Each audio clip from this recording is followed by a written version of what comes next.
கத்தி வச்சு கிழிச்சிருந்தாங்கண்ணா. ஓகே. அந்த பையன் வந்து நியூஸ் ஹாஸ்பிட்டல்ல பெட்டி கொடுத்துருந்தாருண்ணா. ஆனா அந்த நியூஸ் எந்த நியூஸும் வெளியில காட்டவே இல்லைண்ணா. ஓகே. அதுவும் இல்லாம இன்னொன்னுங்கண்ணா. ஓகே, நீங்களும் இருந்தீங்களாங்க?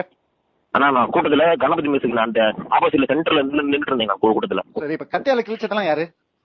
அதுதான் தெரியல. சட்டையால கிழிச்சது, செருப்புத்தி அடிச்சிருக்காங்க. ஆம்புலன்ஸ் வந்து சொன்னாங்க இப்ப ஆம்புலன்ஸ் வந்துச்சுன்னு. அந்த அதாவது அந்த முனியப்பன் கோயில்கிட்ட சித்து பையன் நிக்கான். உள்ள வரும் முனியப்பன் கோயில்கிட்ட நின்னுட்டான். கோயம்புத்தூர் பேப்பர்ஸ் ஃப்ரீயா இருக்குது. கோயம்புத்தூர் பேப்பர்ஸ் போன வீரோ ஆம்புலன்ஸ் போலீஸ் மறிச்சு உள்ள திருப்பி விட்டாங்க. கோயம்புத்தூர் பேப்பர்ஸ் போன ஆம்புலன்ஸ் என் தம்பி அவங்க நின்று போன் பண்றான். என்னடா ஆம்புலன்ஸ் இந்த பக்கம் மாத்தி விடுறாங்க, ஏதோ ப்ராப்ளம் என்கிட்ட கேட்கறான். அப்போ வரையும் விஜய் வந்து ஸ்பாட்டுக்கு ரீச் ஆகல. அப்பதான் உள்ள வந்துட்டு இருந்தாரு. அப்போ பின்னாடி ஆம்புலன்ஸ் விட்டாங்க. அதெல்லாம் ஒண்ணுமே நான் சொல்றேன். ஆம்புலன்ஸ் 2 ஆம்புலன்ஸ் மறிச்சு கோயில் திருப்பிட்டாங்க இந்த பக்கம். அதுக்கு ஆனா அவங்க ஆம்புலன்ஸ் அவ்வளவு வரைக்கும் கோயம்புத்தூர் பேப்பர்ஸ் போனா ரெட்டிப்பாளையம் தெரியல உள்ள வந்து நேரம் போயிருக்கலாம். கிளியர் அந்த பக்கம் யாருமே இல்ல. வேணும்னே கூட்டத்துக்குள்ள 2 ஆம்புலன்ஸ் அது போலீஸ்காரங்க தான் மறிச்சு திருப்பினாங்க. என் தம்பி கண்ணால பாத்துருக்கான். மூணாவதுங்கன்னா கரெக்டா யாரும் தெரியல, ஒரு அம்மா வண்டி அந்த கூட்டத்துல எல்லாம் விழும்போது ஒரு அம்மா மேல ஒரு வண்டி வந்துருச்சு. ஒரு பையனை தூக்க சொன்னதுக்கு அந்த மாதிரி காலத்து ஏறி பாட்டு கூடுறான். நான் தூக்குறா அது காலத்து ஏறி நின்னுட்டு ஒரு அமுத்திட்டு போனான்.